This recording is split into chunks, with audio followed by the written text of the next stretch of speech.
Earlier this week, Mal Bakshi, known as Meditate with Mal on social media, told us all about the incredible effects of mudras. Mudras are energy flowing postures and gestures that are said to connect the individual with universal life force energy. What are some examples of the most commonly used mudras, would you say? So actually I released an ebook to kind of help answer this question because there are hundreds of them, and I know that can be overwhelming for people to know where to start.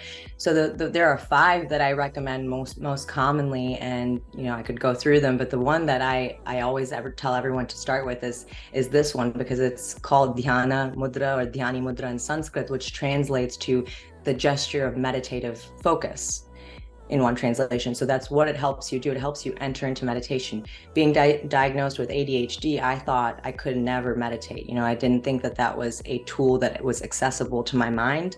So this is the gesture that has helped me meditate. And even now I still get comments to this day that say, I have ADHD. I've never been able to meditate. I held this gesture for the first time I can meditate. So this is the one I say to everyone. This is your foundation. Once you learn this and feel the energy from it, you can use it to enhance any other meditation you use ever, right? So that's the one that I say is the one to start with.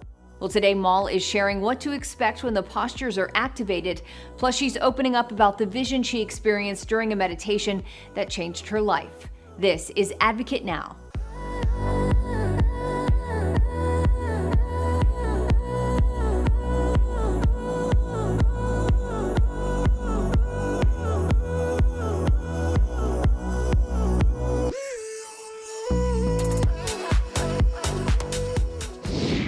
What might be some of the positive sensations that someone might feel, although it might also be intense, but in a different way?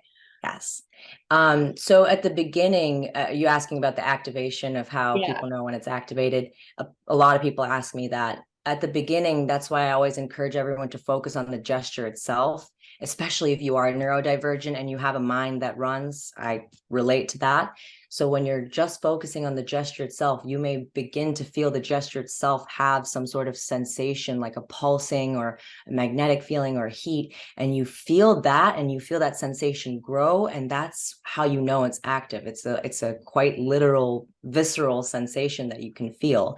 And as this grows, as you continue your practice, it goes throughout your body. You can start to feel it outside your body. You may even start to have visions come in. So it's a very, like you said, intense, but very positive practice if you find the right path for you. This one is done by interlocking all the fingers and then bringing the middle fingers up, pressed up against each other, leaving the rest of the hands like this and holding this around the stomach area. But don't cause yourself any strain in the wrists or in the hands as you do this. You should not have any strain as you do this. And if you do, you need to practice your hand stretches more so that they can be flexible enough to do that without causing you any pain.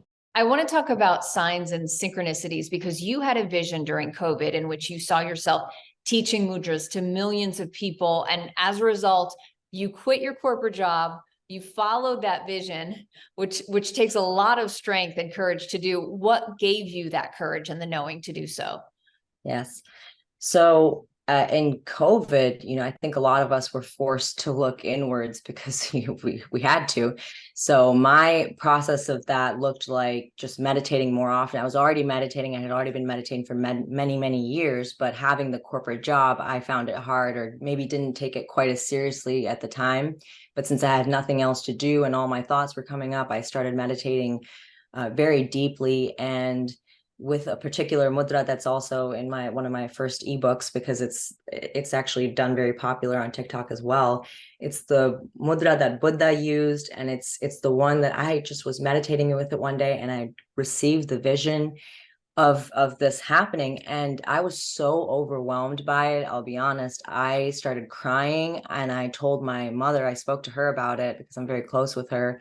I said, I don't want that. I don't think I'm big enough to do that, what I saw in the vision. I don't think I have, I was doubting myself. I was like, who am I to ever teach millions of people? My voice is cracking because I think I still have a lot of, it's wow, that's such a big vision, right? How does somebody live up to such a vision? But at the same time, having the vision gave me the strength to keep asking questions. And I remember, I think I saw a video maybe on TikTok that said, ask the universe questions and then ask for signs and it will come to you. I had never heard of this. I had never practiced this, but I thought, what have I got to lose? I'll just ask for a sign. I asked for a very specific sign, and it gives me chills to this day. I'm not going to share it, but I asked for a very specific sign, and it showed up glaring in my face within, I think it was a couple of days. And the sign I asked for, I said, okay, if I'm meant to quit my job and do this, show me this sign. It showed up, and 24 hours after seeing the sign, I put in my 2 weeks notice. I said, that is too weird. I can't ignore that, and I won't ignore that. So I put in my 2 weeks, and I never looked back. How amazing. And I think speaking to the universe, asking questions, asking for signs, asking for answers is one of the most important things that we can do that we're never taught. I mean, I think a lot of people might feel silly in doing that. It's something that I do every single day. And I think that's one of the benefits of meditation as well, is you strengthen that skill. It's not just about that moment. Oh, I had a stressful day, so I'm going to meditate to calm myself down. But over time, you're strengthening that connection to the universe where the answers come quickly and clearly over time, right? Yes, I think if I hadn't already been meditating and come from a place of genuine curiosity, I don't know that sign would have shown up so quickly and so glaringly. I think it showed up because I was so open-minded at that moment with the vision that I received, because it was so clear. And so, again, I say the word visceral because you can feel it in your body. And that's what I think made me, I feel chills right now talking about it, and I always do, because it's real somewhere. It's already real in some reality, right? But feeling it from where I was at, and at that point I was very, very distant from this. Now I feel much closer, but at that point I was too far away, and so it felt frightening, and I wanted to check. I thought I need to check that this is real, and I got my sign. So yeah, and you're talking about getting chills. I mean, that's a confirmation for me, usually in moments that one of those things we tend to overlook. Oh, it gave me chills. No, that means something. Everything means something, right? absolutely. Well, to close this out, you talked about some of the most commonly used mudras, but can you show us one mudra that you strongly believe the collective could really benefit from right now? Yes.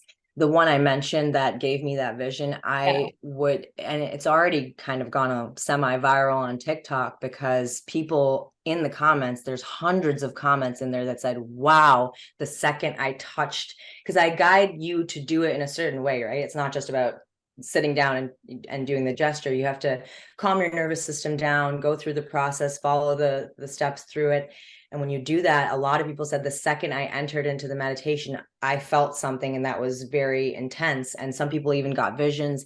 I remember I had a comment about a mom that said she saw her children. So she got confirmed that her purpose in her life was to just be the mom that she is. And that's so beautiful, right? To just get that confirmation for the people that are already living their purpose.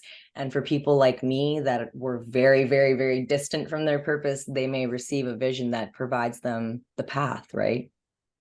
Absolutely. Mal, thank you so much for being here. Everyone, make sure to check out Mal's TikTok under the name Meditate with Mal, and head to her website, meditatewithmal.com, for guided mudra meditations and so much more.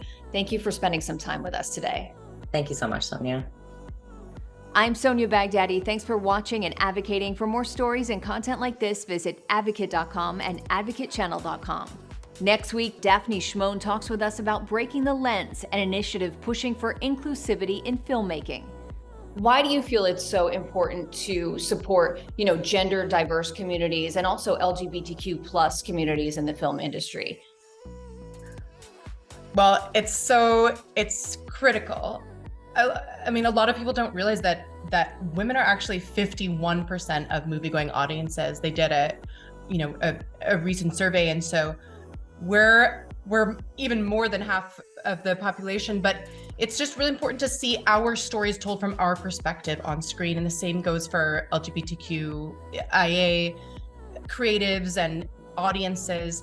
We want to see our stories on screen, not just characters, but told from our perspective. And so it's really, really important to have that representation both in front of and behind the camera.